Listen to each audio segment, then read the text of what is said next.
Hey, what's up, guys? You're watching Papu. Today I'm gonna explain a butt rep that two friends of mine played not long ago, actually yesterday.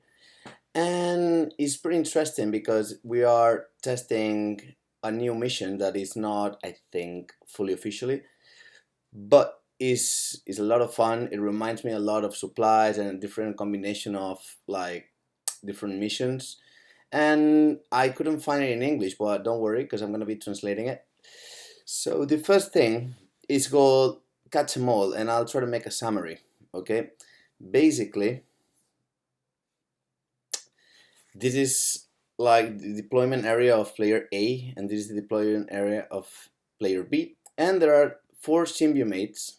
All right, and the idea of the game is to catch as much as you can, and you have to try your opponent doesn't get any, or at least controlling any. And the nice thing is that these like symbiomates are alive, so they cannot be shot or they can actually create any arrows.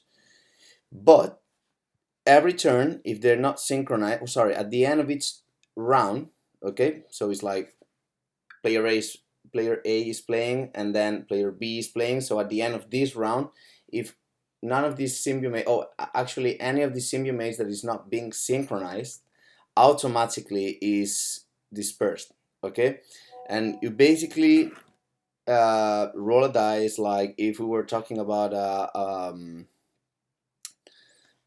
basically like a tiger soldier or any miniature like that. Okay, and it's basically just moving randomly across the table. But the thing is that these symbiomates can be on top of buildings. Okay, just like any combat jump basically.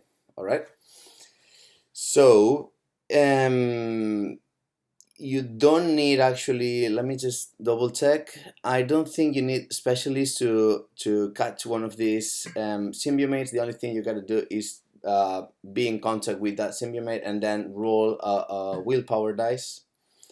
Okay, and if you pass it, that symbiomate is going to follow you and it's not going to be dispersed.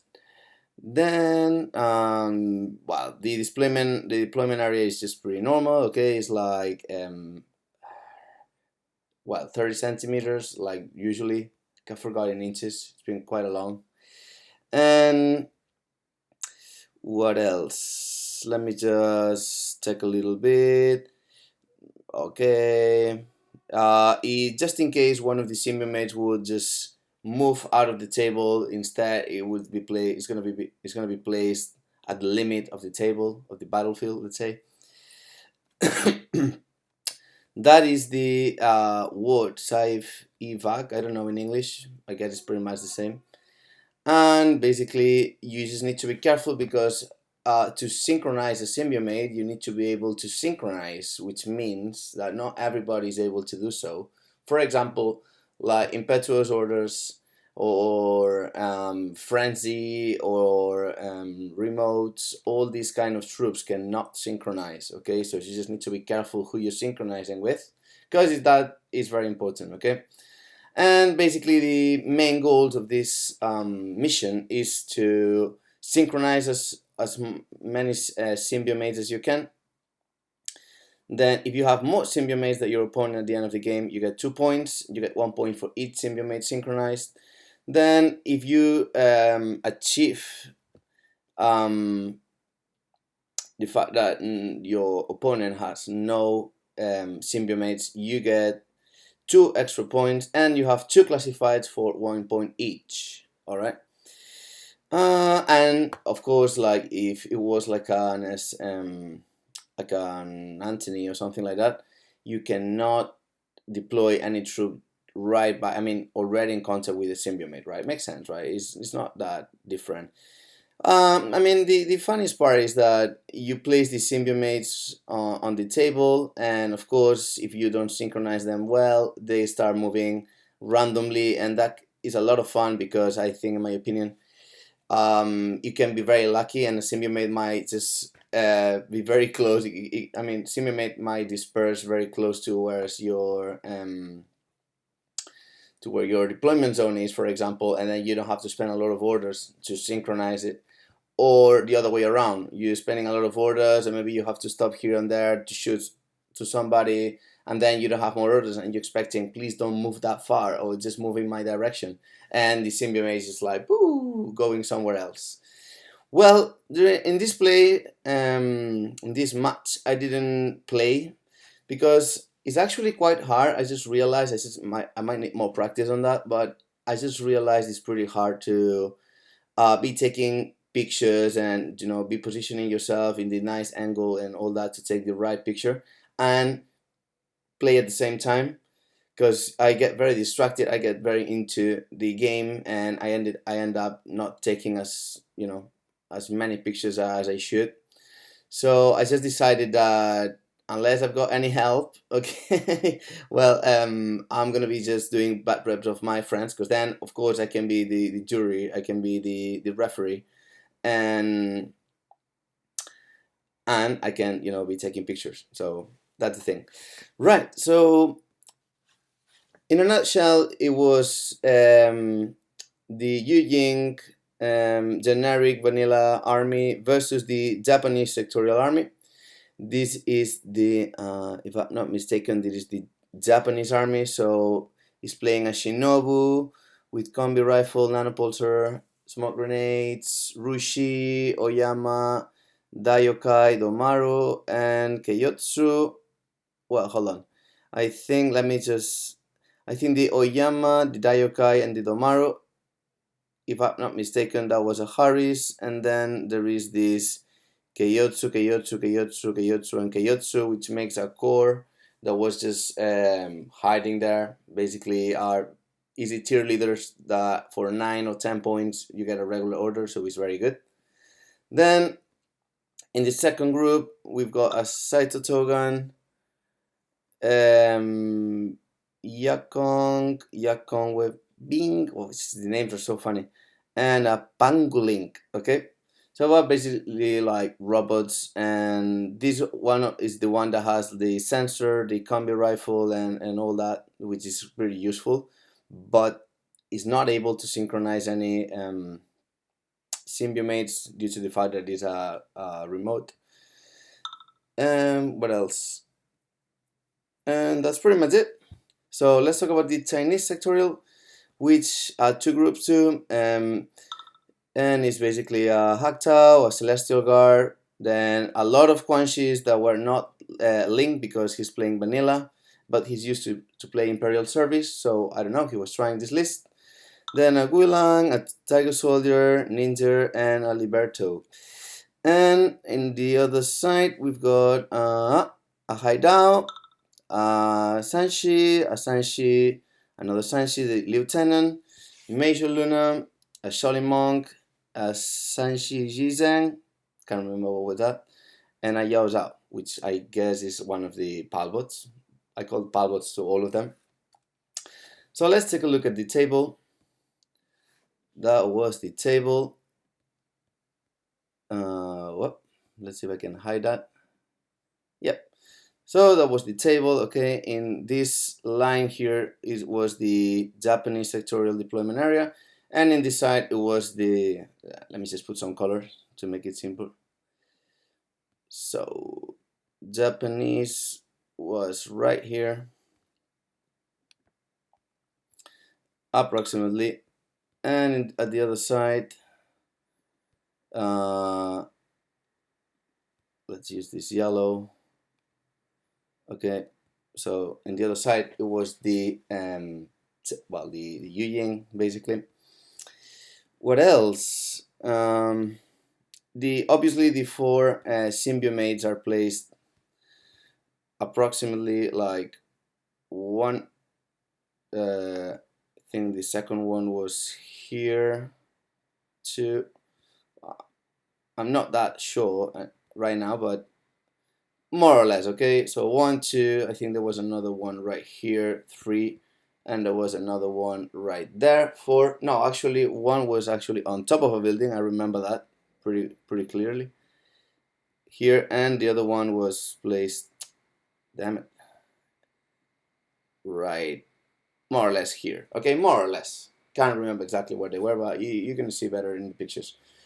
So Next. Uh,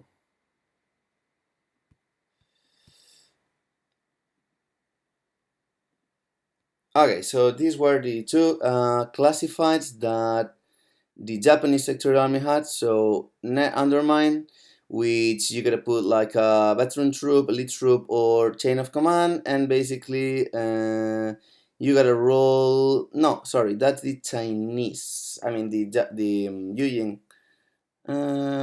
No, I'm right. This is actually the Japanese. And then telemetry, which is you gotta roll a successful attack with spotlight or the for, forward observer. Okay. Then the other classified. These were the ones for the Yu Ying. Okay, so it was data scan and undermine. Okay, so the same thing. Right. Let's take a look at the deployment. It was pretty simple. Quanchis and the Quanchi device controller in this one. Then this Van Zandt represents a Shaolin monk, another Quanchi, just basically spreading Quanchis all over the place. There was another Quanchi, the Palbot, how I call it. That was the doctor that was prone. There was another Celestial Guard here. They cannot be a fire team because it's generic. Then there was 1, 2, and 3, which this was the Libertos. This was a. I think this was the hideout, and this was a mine, something like that. Another Quanxi covering this side of the table. A camo marker here, represented by that green token, which was Major Luna. Okay, I'm just letting you know. And then let's take a look at the Japanese. All right, so there is like a minesweeper and typical 8 points repeater, Then, now the can't remember the name, but basically the cheerleaders are just hanging out here, all of them prone. Okay, and here we've got the Harris. There is the Neko, as I call him, which is pretty good in close combat. Then the big guy. I'm just gonna be calling them like that because I still don't remember their names, and it's actually pretty difficult to pronounce to me. And this is the Domaro. Okay, that's the only one I know, so that's fine. All right. So as you can see, the Harris is right here. And what else? Here we got the Rushi, represented by this Pano miniature, and this is the sensor, Satlock, Combi. Okay. And here we've got a flash pulse mimetism bot, 8 points. And the last miniature, of course, was this this guy with the multi-spectral visor level 2. So the first thing is the Chinese army starts playing. So basically this Quanxi, hold on, let me just take some colors and make some lines, draw some lines. It was basically moving the impetuous over here and nothing else. He was thinking about throwing some smoke, but it was pretty pointless because actually there was no line of sight with any other thing, so he just moved. This Quanxi is also moving from this. Everything was very well deployed, just taking consideration that like measuring, estimating the distance, so this Quanxi is not in line of sight with any other miniature. The same happened with this Quanxi, just moved a little bit like that, and this Quanxi the same. Okay, so basically all the Quanxis are moving on. Yep, all the Quanxis are moving on, and then this a camo marker appears. Okay, which is the hideout, I think. No, not the hideout. Sorry, it's basically the guy with the HMG and like BS-14. Okay, is like the Swiss Guard of the Chinese army, basically. So, sorry, I need to move at the beginning. Okay, so let's talk about this building because it's very important. I forgot. We just made a house rule, okay, where this little piece here on top of this building is meant to be an elevator, okay? So with a short movement, you just move on top of that building, all right? So, having said that, okay, I'm moving too forward. Okay, so basically, this TO common marker appears right here. Okay, is right here, so it's basically getting here with the second short order is climbing up here. Okay, using the lift or the elevator as you prefer, and basically no one has line of sight due to this obstacle that is right here, so no big deal. So what's happening next is that is moving and is shooting 4 dice at four different targets. Okay, all these guys, well, obviously these and these are prone, but these and these have no cover at all. So these guys are delaying, okay, because it's still a common marker when this is happening. And this big guy, the Japanese guy, is after talking a little bit about what is in cover and I mean what's the real cover or not. We consider that he is in cover, so he's just putting 2 dice on this guy. All right, so choo choo, 2 dice on this guy. Damn it. 1 dice on this guy and 1 dice on this guy. All right, and if I'm not mistaken, oh wait. So I think these 2 guys end up killed after a few shots. Okay, this guy is just like keep going and keep going because there's nothing else left. Important thing here, there is one moment when he is actually there is a point that this guy is hidden. Okay, so hold on, let me change the colors. The Japanese, this guy takes a wound, so it ends up moving towards to total cover. These 2 guys end up dying, so there's nothing left to say. But in the last moment, this guy moves back. Is trying to go, as you can see, down again. And in the meantime, there is a line of sight super far away, okay, towards the flash pulse mimetism bot, okay. And amazingly, he manages to kill him, although he's like putting a lot of, I think, a -9 on 14s.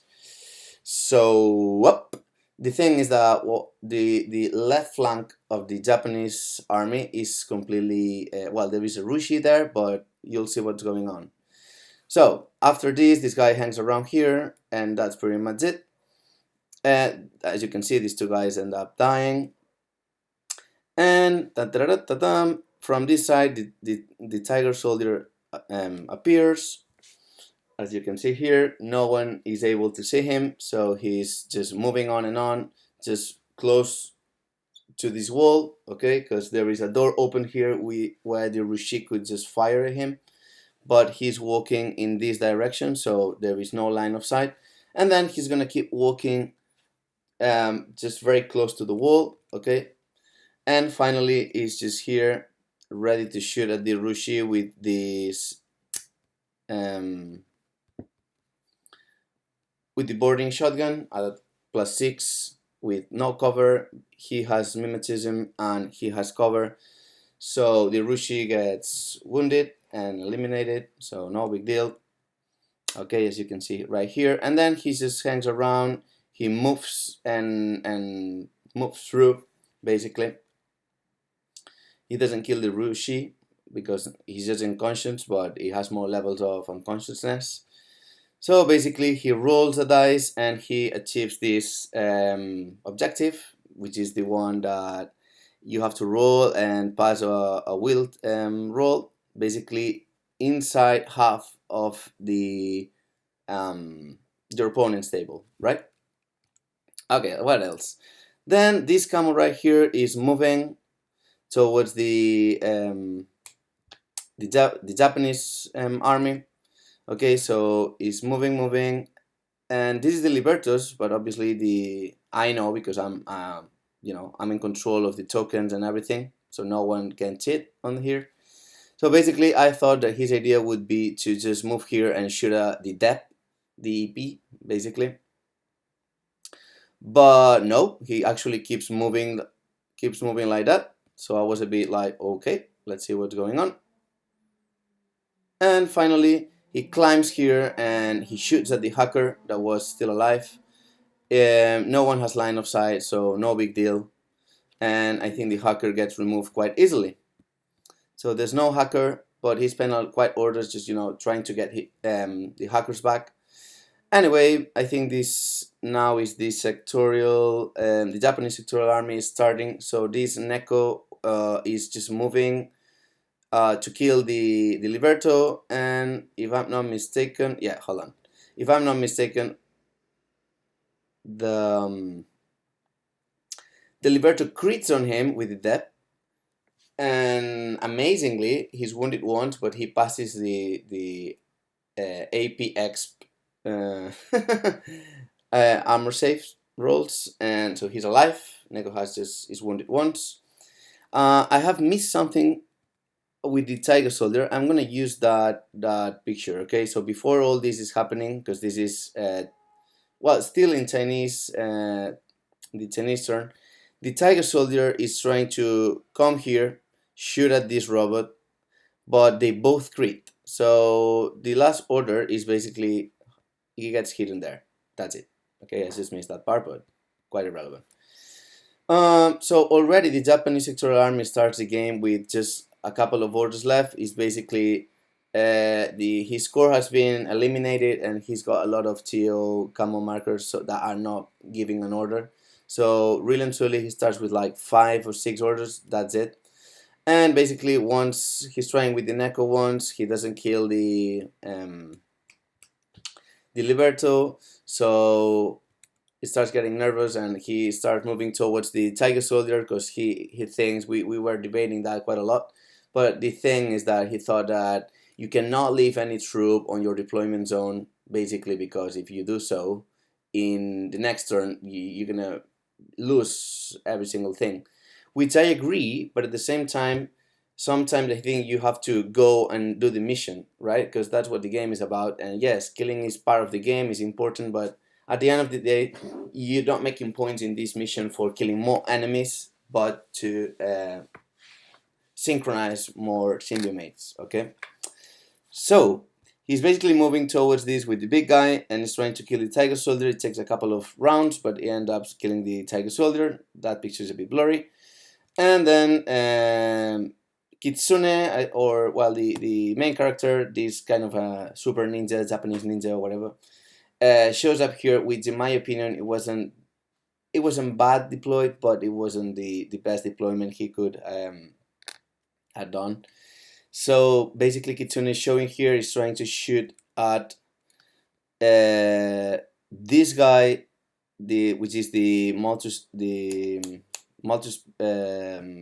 multi-spectral level 2, multi-spectral visor level 2. There you are. But the problem is that this Major Luna is just holding, right? Let's see what's going on. And obviously these Quanshis that are on this line, they all have line of sight with the Kitsune. Well, if not all of them, the majority of them can see. God damn it, I always make the same mistake. They can see Major Luna, this Kitsune, this camo marker. So I think they try to discover, alright? But there's no need because he ended up shooting this guy. I think, if I'm not mistaken, that this guy crits on her or something like that. So that's the end of Kitsune. So not quite spectacular. Or if not, I can't remember very well, but if it's not this guy, it's Major Luna that was, holding the arrow. And yeah, there you are. So the Kitsune is basically dead. Then Saito Togan shows up and throws some smoke grenade here. And I think, if I'm not mistaken, that he manages to synchronize one of the symbiomates and is hidden right here, okay? Then next turn is turn 2, Yu Jing. Alright, so all the Quanshis are moving on. There's no one there to provide an arrow, which I think it was a big mistake. But of course, he was trying to kill the Liberto, which was successfully killed in the end, and the Tiger Soldier, which was successfully killed in the end. And there were not a lot of orders left on his side, so basically his turn 1 ended quite soon. So the monk is moving on, all the impetuous basically, just to short it out. They're moving on, as you can see, okay, impetuous, all quanches. And if I'm not mistaken here, let's see if I can check what's going on. Yeah, okay, I remember now. So this monk is basically spending a lot of orders, okay, walking all the table, and where he gets to this place, he throws a smoke. They try to dodge, but there's no place to go really, so they stay there. And the thing is that what he wanted to do is there was a little spot here, okay, and he was planning to get in close combat with the what's this guy called, the Saito Togan, okay, kill him and synchronize the symbiote, which cannot be done actually because this guy is impetuous, so I'm not really sure about his plan. But the plan was to kill this guy. Absolutely, when you kill this guy, this obviously gets desynchronized, let's say. So luckily, he won't be able to synchronize or whatever, and this guy is gonna jump somewhere. But when he tries to put the miniature, the base is actually not completely flat. It's actually getting on top of the Rushi's base. So based on the rules, you cannot do that. Okay, so a miniature cannot, if I'm not mistaken, a miniature cannot finish his movement in a place where you cannot actually place the base, right? So after saying that, we just move one step backwards, and he's just playing an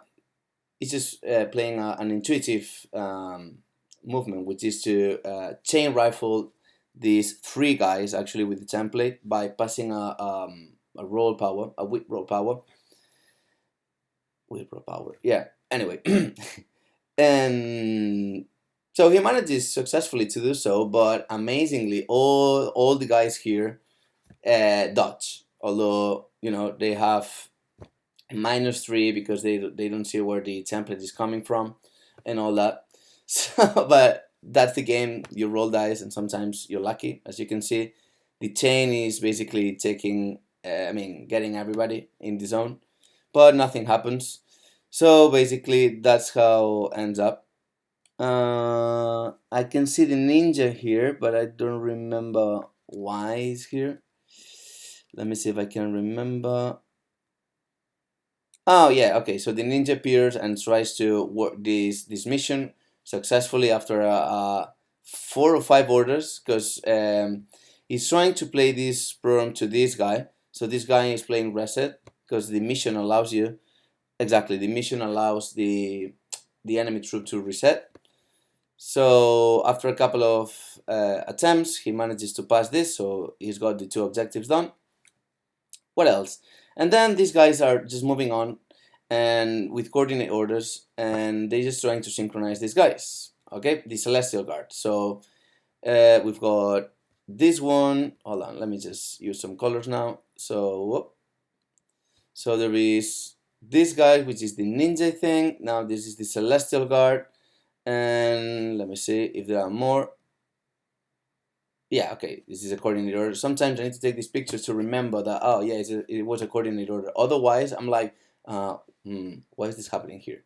So yes, then, so I think he manages to synchronize like two of them. Yes, 2 or 3 of them, can't remember. And then this Quanxi is just moving on. Let me see. Yeah, it's moving on, and it ends up here. Okay, so in his turn, I think Saito is coming here and is trying to kill this monk. I think he manages to kill the monk. And then Saito is throwing some smoke to block line of sight with Major Luna, that it was there. And what else? Okay, then these guys are coming to this side of the table. There are not a lot of orders left, so actually the Japanese are a bit like fluffing around because there's not a lot to be done. I think the best idea was now to force a draw by killing all these troops that have got a synchronized symbiote, Why? Because mainly it's his turn 3, so there will be no more turns to play for the Chinese army. So that's actually the best thing you can do. Or if you still have some orders, maybe you can kill the guys that have the symbiomates and synchronize one of them. Although I think it's very difficult. So these guys is just moving on and on. I think they are actually doing a calculus move because there is like this multispectral visor level 2 that can see through smoke. So they are forced to do a cautious move, spending a complete order. And then here I just shooting at Guanxis and that's pretty much it. Yeah, that was pretty much it. Here we're just checking some lines of sight, but that was pretty much it. Then, sorry, I made a mistake. That was turn 2. So turn 3, basically now, he's got all the symbiomates synchronized except for one that Saito is still belonging. And yes, so basically now with the Haktao, finally, this is just remembering names now. With the Haktao, he's going up here again and he's trying to kill the Neko. I think he manages to kill the Neko quite easily. Yeah, that I think the Neko's rolling back and he's got 220, so I took a picture because that was hilarious. And what else? So Neko is there. Then he tries to put some bullets on these guys, on the big guy and the Domaru as well. And finally, let me see what's going on. Yeah, this guy is trying to throw some smoke or something like that. I can't remember. But the match is pretty much decided here. Yeah, so yeah, exactly. So this guy ended up killed as well, and the Domaru as well. So everybody gets wrecked basically. And then the Saito, I think, is playing with few orders left. That's mainly the end of the game, right? Saito's trying to put some smoke very badly on this guy with the multispectral visor that has moved previously till this point. Okay, just to annoy basically. And well, we don't really see why, but here we just I just lost track of it because it was getting late, and it was basically like, guys, this is pretty much done, right? There's no way you can balance that out in a such a way that, oh, Japanese now can, scratch some victory points. Now there was no way you can get that, so I stopped here. um I'm not an expert on Japanese army or Chinese. I'm actually quite bad at remembering these names. I think the Japanese Hitler army has a lot of potential, but it's actually very difficult to be played because, in my opinion, this is just my personal opinion, but the smoke you've got is pretty expensive. It's not just like you don't have really like warbans and things like that. So yeah, you have your Yimbo that has some smoke, but is on a motorbike that is pretty difficult to play because it moves 20 and is forced to go, is impetuous, so it's very difficult really. Then you play Saito Togan that is pretty expensive. You play the other girl that is like a super samurai or ninja, whatever, that has some smoke as well, but Kitsune that you are, but it's pretty expensive as well. So I don't know. It's like I have the feeling that it's like you have to start playing with these miniatures that are very expensive, but you don't really want to lose quite easily, to put some smoke so the others can move forward, like the Marus or the Tankos. That's why I think it's very difficult. Plus, in this case, it was not on purpose, but the multispectral visor level 2 was a really pain in the ass for the Japanese sectorial. And I mean, different movements would have affected differently on this game, but at the same time, it was actually pretty difficult. It was like one of the lists was pretty much better than the other, or when you face them basically, you can tell that, oh, this one is going to beat the other one quite easily. But you never know because it's a game where you roll dice and a lot of things can happen. So well, guys, I hope you enjoy it, and I've been very busy, but I'll try to do more bad reps if you enjoyed it. Okay, so see you, have fun, bye.